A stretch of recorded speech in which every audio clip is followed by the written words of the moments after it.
How can a picture help a person ascend to the pinnacle of power? And how lines and shapes, the very building blocks of any image, can influence the choice of millions. Hey there, my name is CineRamm and welcome to CineRamm, the channel where we talk about how to speak without saying a word. And today we'll analyze what two famous photographs, Joe Biden's and Donald Trump's, are telling us.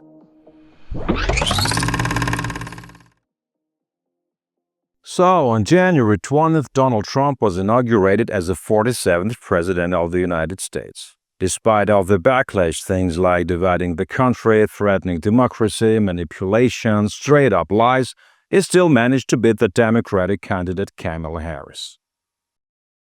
As a reminder, Joe Biden had to drop out of the race and endorse Kamala. The biggest issue people had with Biden was his age and health, which, by the way, didn't stop him from winning in 2020. Meanwhile, most of the criticism toward Trump focused how he polarizes America and his general lack of moral compass. Now, let's take a look at how two photographs, one of Biden and one of Trump, visually tackled those exact criticisms and helped reshape their public images. First up, Joe Biden. This shot was taken by none other than Annie Leibovitz for Vogue magazine during the 2020 US presidential election. So, let's start by slightly blurring the image, to get rid of the distracting details and see the basic structure more clearly. Now we can spot the key visual anchors here, the points that grab your attention and connect with each other. In this case, these are the most contrasting patches, which also share similar shapes. These include the windows, the photo frames, his head, and even the boots. There are also lengths and brightness, like the chair and his polo, or the couch and the table. Visual similarity of shapes, colors, and tones is a powerful tool. It attracts the eye and organizes movement within the frame, prompting the mind to group and connect similar elements. So, now let's zoom in on the body language. If Biden were just sitting or standing straight, the pose would be too neutral, too passive, because both sitting and standing are stable positions. But here he's kind of in between. How sitting leaning on the table. It feels like a motion that hasn't finished yet, and that slight imbalance creates tension, and that tension creates dynamism. The more transitional the pose, the more dynamic it feels, full of latent energy and ready to unfold into motion. There are three main visual hotspots in his body that pull your eye: his bright pants, his hand, and his head. Let's break down how those elements work together to deliver a message. First and foremost, his hand. It's tense. You can actually see the muscles engaged. The flexor carpi radialis, flexor digitorum superficialis, brachioradialis, and so on, if you want the Latin names. This hand alone gives off an immediate impression of youth and strength. But it's not just the muscle tone. The arm is completely vertical, like a column, and that vertical line visually communicates firmness, control, and stability, as our theorist Rudolf Arnheim demonstrated in his book Art and Visual Perception. And that vertical is echoed all around the image: the window frames, the photo frames, and the architecture. Vertical lines and visuals usually mean strength, growth, and authority. Think monuments, skyscrapers, or obelisks. Then your eye follows that line up to the military-style boot, which even matches the color of his hand. Military boots symbolize rugged masculinity and service to the country. I mean, we've all seen the classic image: the rifle stuck in a boot with a helmet on top. That's a whole thing. And here the boot is right next to Biden's head. They're close in size and brightness, so your eye naturally connects them. Now you've got a little visual triangle happening: hand, boot, face, hand, boot, and so on. And your eye just keeps looping through that. This triangle, through similar shapes, colors, and arrangement, ties Joe Biden to images of strength, energy, authority, and service to the nation. Thus, visual connections turn into meaning. So let's move on. The second boot is angled to the right, guiding your eye toward a frame that says hope.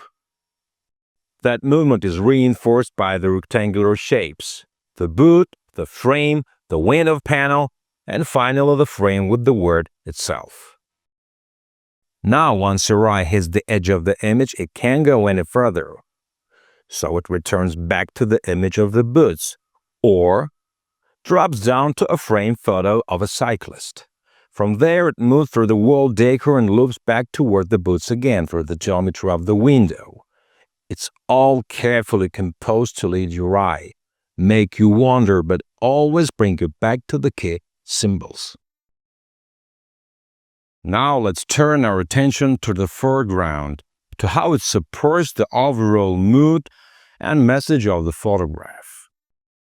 The leather chair on the left and the leather couch on the right frame the image. They kind of lock it in. Visually, they're connected to Biden by shape and tone. The dark tones of the chair match the polo shirt. Moreover, Biden is visually linked to the couch through the symmetry of his trousers contours and the backrest of the sofa. The couch, in turn, is linked to Biden's leg by their mirrored outline. A bit of visual symmetry. Symmetry structures the composition, prompting perception to compare and relate its parts. Our brain checks how balanced the symmetry is. This movement of the gaze between mirrored elements creates a strong bond between them, and thus, in our case, a triangle appears. The couch, the chair, Biden. So the furniture actually leads you back to him. But why link the furniture to him? Well, leather. Both the chair and couch are made of leather, and leather is associated with toughness, with energy, and even aggression. Think biker jackets. Why aren't they made out of velvet, for example? Because velvet isn't tough, leather is. Funny enough, Annie Leibovitz herself once described how, when shooting Caitlyn Jenner for Vanity Fair, she wanted to combine a leather jacket with a bustier to merge masculine power with feminine transformation. Anyway, before we move on to Trump's photo, please do me a favor. Like this video and subscribe if you want more deep dives like this. It only takes a second, but it means the world to me. Thank you.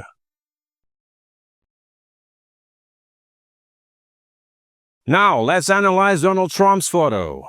As a reminder, this picture was taken on July 13, 2024 by Evan Wuchi, right after the assassination attempt on Donald Trump. Let's do the same with this image as we did with Biden's. Let's blur it a little. Right away, we notice a big dark mass at the bottom. It grounds the image, makes it feel stable. This one is more triangular in shape, and it's echoed by another triangle formed by the crane arm and the flag. Triangles are a crucial element in visuals. They suggest both balance and energy. A triangle has a base, but it also points somewhere, so the composition feels both stable and active. At the same time, Trump visually, in color and tone, forms a single whole with the people around him. He is literally immersed in the crowd. Visually, he stands with the nation, uniting people around himself, being one of them. Now look at Trump's hand. It's raised diagonally from left to right. That's an upward motion, a rising gesture. Flip the image horizontally, and that same hand suddenly feels like it's falling, going downward. It totally changes the energy. In Western culture, we are used to reading left to right, and we mentally perceive movement in the same direction. That's why diagonals rising from left to right feel ascending, while descending diagonals seem to fall. And this can determine the meaning and emotion embedded in a diagonal. Now let's move from lines to patches. You've got strong highlights on faces, hands, certain details that draw the eye. There are also two bright patches, Trump's white shirt and the bodyguards.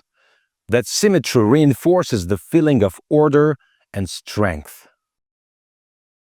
Symmetry is a visual formula of order. It conveys ideas of balance, stability, and perfection, which our brains perceive as signs of strength, control, and sometimes even grandeur. Now let's talk about Trump himself. The key visual anchors here are Trump's face, his fist, the American flag, and the dude in sunglasses. Your eye has to land on Trump's face. It pops out from the darker background and is directly connected to the brightest part of the frame, the strip of his white shirt. No matter where you start looking, your eye gets pulled back to his face. Same goes for his fist. It's connected by multiple visual paths.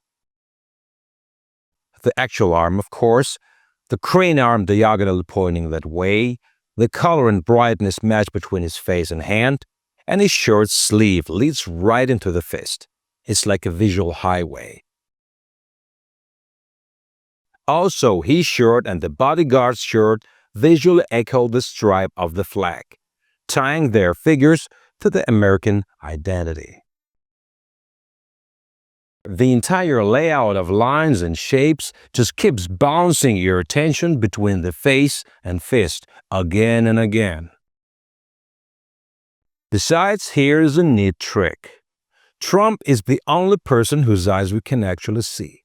Everyone else, their eyes are hidden, shadowed, or turned away. Even the guy next to him who could challenge him for attention is wearing sunglasses. Now imagine we take those sunglasses off. Suddenly that guy would be competing with Trump for visual dominance. But with the shades on, Trump wins. Now let's talk color. The whole frame is in cool tones, blues, grays, and muted shadows, except for two red elements, the blood on Trump's face and the stripes on the flag. And that's powerful because those two red spots tie Trump's face directly to the flag for color alone. And it's not just about the visual rhyme between the blood in his face and the red stripes of the flag. The blood spot looks uncontrolled, chaotic, and our brain instinctively reads chaos as truth. In perceptual psychology, this is known as an authenticity cue. The more accidental and imperfect a mark appears, the less likely we're to see it as staged. So, polished visuals signal intention, while messy traces signal reality. The blood in his face is documentary in nature. It creates a sense of truth. So let's wrap it up and see how these images actually respond to the criticism aimed at both men. Joe Biden. Criticism. Old, weak, and frail. How the photo addresses it. Muscular, tense hand. Strength and youth. Vertical lines. Stability and authority. Visual links between the hand, boots, and face. Masculinity, service, and control. Including leather elements in the frame evokes a feeling of strength, energy, and even aggression. Donald Trump. Criticism. Divisive, dishonest, and immoral. How the image responds it. Surrounded by bodyguards, visually merged into the people. Only visible face and eyes, leadership and openness. Upward diagonal fist, progress, motion, and strength. The blood in his face connects him visually to the American flag, and this is not only a visual link to American identity, but also a symbol of sacrifice. and at the same time, it adds credibility to Trump's image. So yeah, just a bunch of shapes, colors, and pixels, but arranged the right way, they shape ideas. And an idea that grips the people becomes the force that moves history. If you enjoyed this video, please like it, drop your thoughts in the comments. Maybe you think this is just a conspiracy theory. And please don't forget to subscribe. Let's keep decoding the language of images together. See ya.